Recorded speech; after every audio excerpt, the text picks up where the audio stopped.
Recently, Dr. Umar Johnson and Cynthia G participated in the panel of 5 people on Fox Soul, and the host was Tammy Mack. And the name of the show was called Is There a War Against Black Men? Now, the 2 people that I really want to consider, Dr. Umar Johnson and Cynthia G, both of these people are supposed to be from what we consider the pro-black community. Dr. Umar Johnson, in my estimation, is definitely hardcore Pan-African. Cynthia G had some roots in pro-black ideology, but deferred into something different as her YouTube career went along. But Cynthia G blames everything as far as the failure of the black community on African American men. And what I would like to do is to play her particular point of view in the conversation. And then after that, I want to then talk about Dr. Umar Johnson's conversation. Cynthia G, white supremacy, does it exist in your world? Absolutely. And has it affected black men?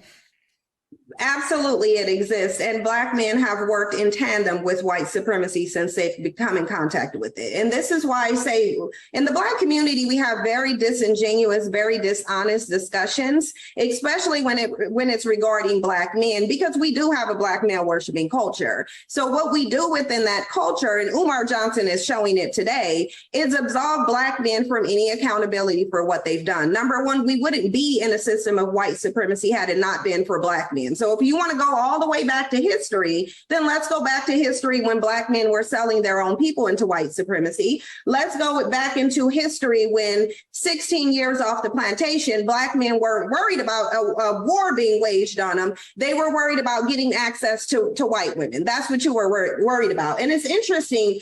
There's a reason why I feel like Umar focused mostly on me and Hope's attitudes, and it's because he can't accurately answer the question. He mentioned names, not accomplishments. And the reason being is because— I think he mentioned those names specifically because the accomplishments of those people don't have to be explained. Right, but those accomplishments are also accomplishments that I've heard Umar Johnson speak negatively about, specifically the civil rights movement and how damaging it was to black people. But now he wants to sit here and say the very people who accomplished that were accomplishing something beneficial when, in his own opinion, that wasn't beneficial and did more harm to the community than good. So I think that because we're having such a dishonest discussion where black men don't want to take accountability for what they've done, they want to be the victims of society, but then they want submission from the women.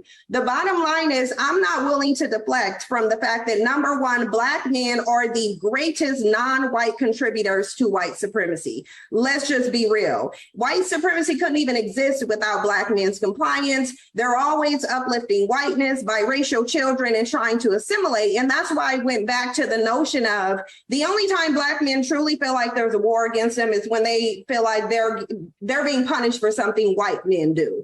At the end— All right, so you heard Cynthia G's position there, which pretty much says that black men are responsible for the failure of the black community. They are the ones that push white supremacy.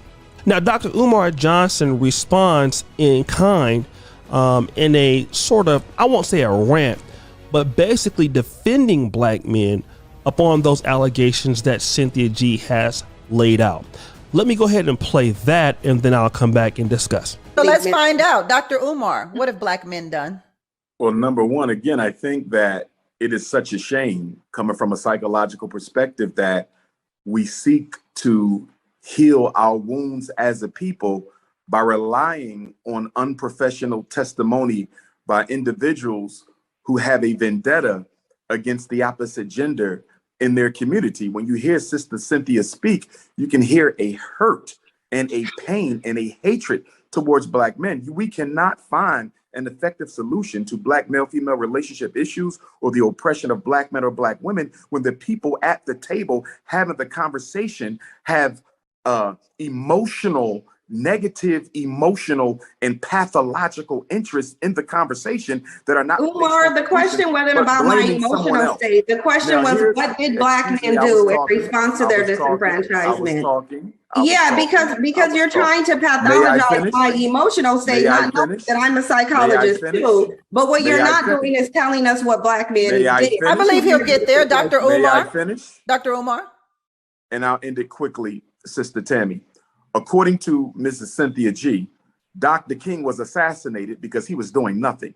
Malcolm X was assassinated because he was doing nothing. Medgar Evers was assassinated because he was doing nothing. Fred Hampton was assassinated because he was doing nothing. That narrative that Black men have done nothing to fight back against systemic oppression, not only against ourselves, but against our women, our children, our elders, and our community is absolutely ridiculous. The cemetery is filled with Black men, names we know and names we don't know, who gave their life for the freedom, liberation, and emancipation of African people. How can you disrespect the history of so many Black men, past and present, who continue to fight? I'm sitting in a school right now that we built with all Black money, 4 buildings that we're going to educate Black men in. It's not easy to solve our problems because there's always Black people in your very same community who's fighting against what you're trying to do to help it. But in addition to that, the white power structure is always waving its wand of oppression to try to sabotage anything we do. I think that the analysis of our women is too overly simplistic, and in being such, it is dishonest. All right. So listening to Dr. Umar Johnson, he lays out, and I won't even deal with the fact that he said that, she's emotionally hurt and all of that, because that's not really in the argument, but he's pretty much trying to say it's pointless to have conversations with somebody like Cynthia G, and I'll agree. But let's go to the point in which I believe he established the fact that African-American men, Black men, fought for the right for Cynthia G to even be where she is today. That's something that we can never take away from Black men. And let me also say this, we can never take that away from Black women. I am here today as a Black American, African American, ADOS, FBA, if you want to consider that. What I do right now is because of those Black men and women that came before me, period. Everything that I have, I owe to them. And for me to be able to say that Black women and Black men didn't do what they did for me is absurd. Okay, that's the whole point. And that is what he's getting at. You have Black men that are dead. Those people that we don't know. Do you know how many people that marched with Dr. King? He mentioned Malcolm X. A lot of Black people in the Black community, especially those who came in the Great Migration. What about the Deacon Leonards in the Black community? The Deacon Robinsons, people like that at the local churches that talk to young Black men like myself, that told me that I need to go out and be a man. I need to do things for myself. That would take out young boys and teach you how to cut grass. Those Black men that taught young Black men boxing, that came in and stepped in the Black community when there was no father in the home, or, the father got killed or something like that. Same thing with Black women. Like, we got to stop discounting the fact that people helped us to where we are at. And when you come with that kind of hatred that the Sister Cynthia G is coming with, you can't have positive discussions. See, the thing about me is I understand that there is Black female entitlement. I understand that Black women have some of them have a problem and don't understand what's going on. But how can I ever discount Black women that looked out for me? Black women that gave me an encouraging word. Like, I want to give a shout out to Mother Beryl at my church, that inspired me to want to go ahead and go to professional school. Black women that, when I wanted to be a pharmacist, Black women that came and talked to me, that wrote me letters of recommendation to do things. I can never talk down on those kind of women because they helped me to get to where I'm at. How dare I speak against everybody in the Black community, all Black women like that? There's certain pockets of sisters I'm always come for, but those people, absolutely not. I have what I have, and you guys have what you have because of the Black men and Black women that were in our community that fought for us. That gave us the opportunities that we didn't have. The Black people from Pritchard, Alabama, and Mobile, Alabama, and the folks came from Mississippi and that came up to Chicago and came up to Detroit that was looking for a better life. Those are the people that we owe everything to. And to talk down on them as if they didn't do anything and as if they don't have anything is dishonest, because we're just playing a blame game. And really what it is that you cannot have discussions with people who hate Black people, who hate Black men, who hate Black women. You can't talk to those people because she is hurt. That's the situation. And a lot of other women that listen to her, they are hurt. I might be in the manosphere, but the one thing I'm never going to do is talk down on black women who have done something. The Ida B. Wells, people like that, the Mary McLeod Bethunes. Never. How could I ever say that? Never. I'd be a fool. The Rosa Parks. Never.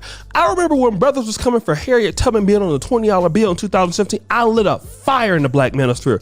I said, how dare you talk about Harriet Tubman? How dare you even fix your mouth speaking on Harriet Tubman? What's wrong with you? Don't you ever speak on Harriet Tubman.